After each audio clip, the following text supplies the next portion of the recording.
Olá pessoal, bom dia, boa tarde, boa noite a todos.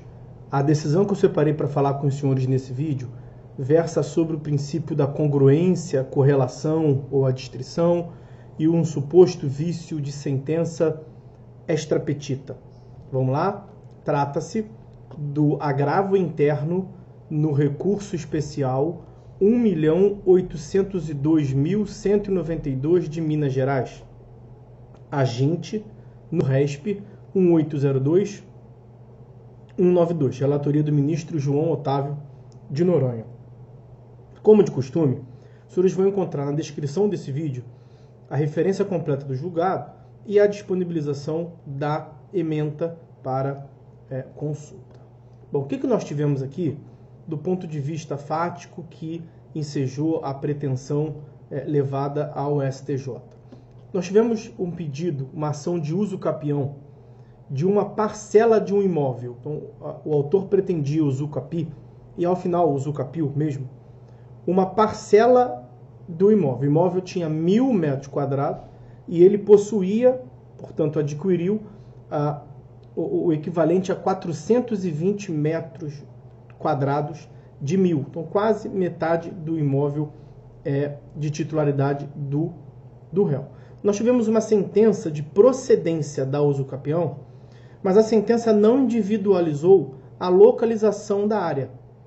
Aonde que começaria e terminaria esses 420 metros quadrados, essa parcela do todo do imóvel que foi usucapido. Nós tivemos, então, o trânsito em julgado dessa sentença.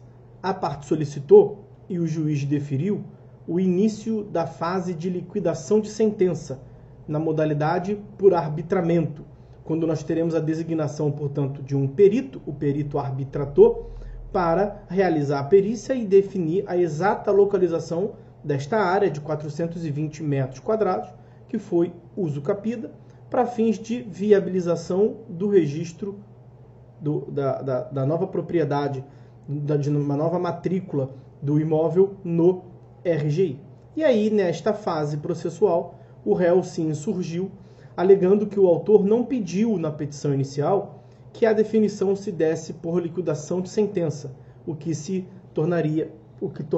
macularia tal decisão como sendo uma decisão extra-petita, julgando que não foi pedido. O que eu separei aqui para conversar com vocês sobre, do ponto de vista, vamos assim dizer, normativo? Bom, 1238 começa lá a tratar do capítulo da usucapião. Então, aquele que por 15 anos, tem várias modalidades de usucapião, o que me importa aqui é a parte final. Sem interrupção nem oposição, possuir como seu um imóvel, adquire-lhe a propriedade, independentemente de título e boa-fé, podendo requerer o juiz que assim o declare por sentença, a sentença declaratória, a qual servirá de título para o registro no cartório de registros de registro de imóvel. Então, é necessário que a sentença declaratória seja levada ao cartório do RGI. Da mesma forma, o 1241, parágrafo único, a declaração obtida na forma desse artigo constituirá título hábil para o registro no cartório do registro de imóveis. Pois o cartório do registro de imóveis ele é disciplinado pela Lei 6.015 de 73, que é a LRP, Lei dos Registros Públicos. E a LRP trata, no artigo 222, quanto à admissibilidade de registro mediante carta de sentença, conforme já tinha o Código Civil mencionado, quanto a usucapião, e a partir do artigo 225, prevê os requisitos para a abertura de matrícula, seria a hipótese, abertura de matrícula para a porção de terra de 420 metros quadrados que foi usucapida, de uma área maior de 1.000 metros quadrados. Olha o 225.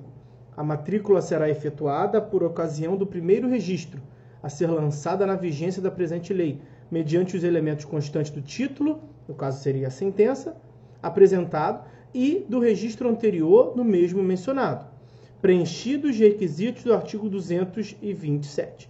O 226 trata da hipótese de o imóvel não ter matrícula própria, a exigência de uma abertura da matrícula, seria a hipótese também nesse caso, porque seria criar uma nova matrícula para essa porção que foi usucapida, desmembramento, portanto, da porção maior, e o que nos interessa são os requisitos do 227. São requisitos da matrícula, terceiro requisito, a identificação do imóvel, feita mediante indicação de suas características e confrontações, localização e denominação, se rural ou logradouro, e número, se urbano. Percebam, portanto, que é imprescindível para a abertura de matrícula no IRGI a perfeita definição da localização e da delimitação de onde começa, portanto, e onde termina esses 420 metros quadrados, que vai gerar uma nova matrícula no IRGI e foi usucapido por sentença. Ok? Quanto ao aspecto processual propriamente dito, nós temos que foi pedida a liquidação de sentença na forma do artigo 509, inciso 1º do CPC.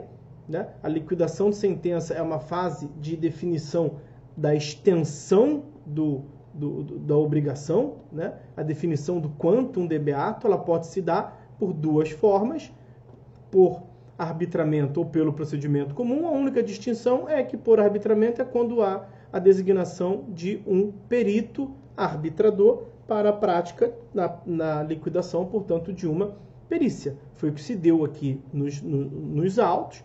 O juiz designou perito para delimitar onde começa e onde termina o imóvel usucapido. E o cerne da questão se dá em torno do princípio da congruência, correlação ou adstrição.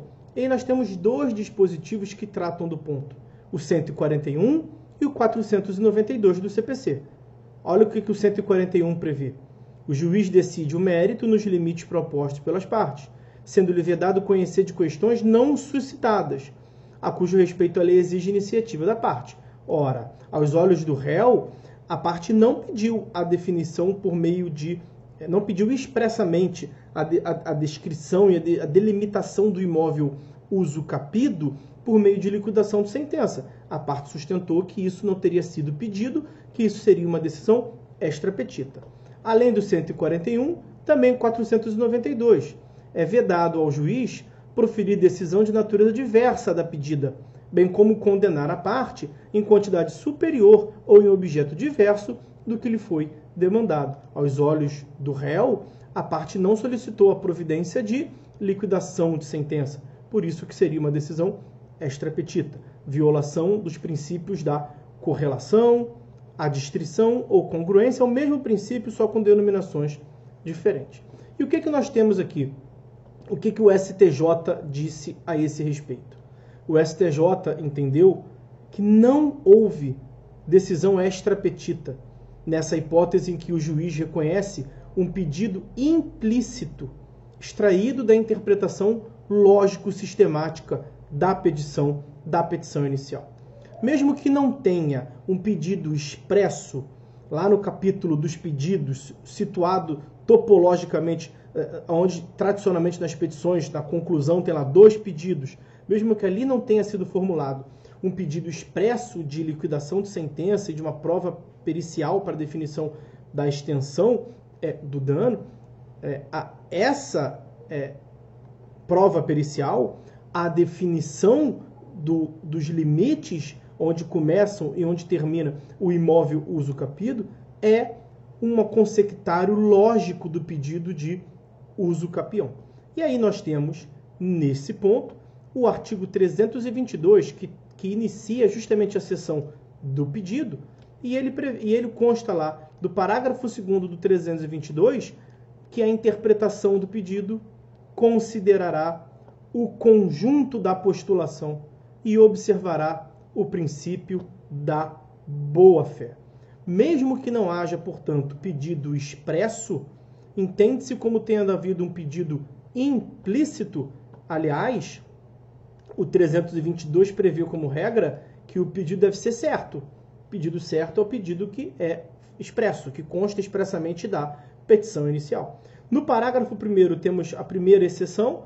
Os 2 parágrafos, tanto o primeiro quanto o segundo, tratam da exceção do pedido certo, que que são os pedidos implícitos. Mesmo que a parte não peça expressamente juros legais, mesmo que ela não peça correção monetária, mesmo que ela não peça as verbas da sucumbência, ressarcimento de custas eventualmente adiantadas, honorários advocatícios sucumbenciais, mesmo que não conste expressamente esse pedido, o juiz pode deferir, porque consideram-se pedidos implícitos. Da mesma forma, mesmo que não haja pedido expresso, entende-se como um pedido implícito aquele que derivar da análise conjugada da postulação como um todo. Foi isso que o STJ afirmou.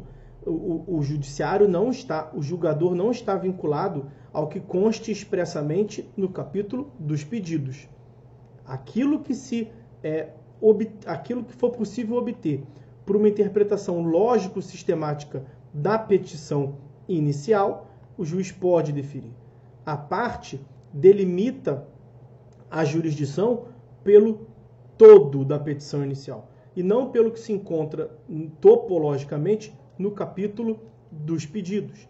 Essa é uma definição, esse já é um posicionamento clássico do STJ. Vejam que eu separei aqui de um outro julgado.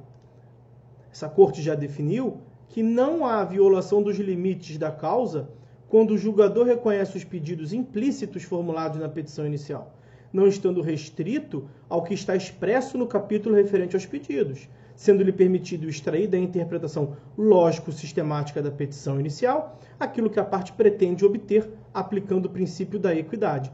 Foi o que o STJ definiu no agravo interno no RESP 1823-194 de São Paulo. E é evidente que a parte que vai a juízo pedindo a uso capião de uma parcela do imóvel, ela pretende a delimitação dessa parcela do imóvel, a definição de onde começa e onde termina, até para que ela possa levar, portanto, a registro no cartório do registro de imóvel.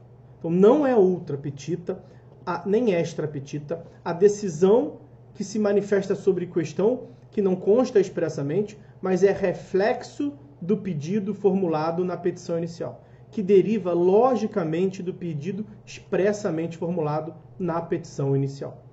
Ou seja, o princípio da congruência, da distrição ou da correlação deve-se amoldar a busca da adequada prestação da tutela jurisdicional e a respectiva efetividade.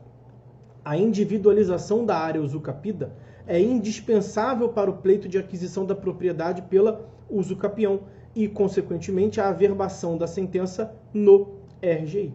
Então, a efetividade e a adequação da tutela jurisdicional nessa hipótese passa pela imprescindível individualização da área usucapida, de modo a permitir o registro da sentença no cartório do RGI. Então, não houve, de modo algum, qualquer tipo de lesão ou desrespeito aos limites objetivo da demanda. Beleza? Essas as observações que eu separei para fazer com os senhores. Tendo feito, nós vamos ficando por aqui. Fiquem todos com Deus e até a próxima.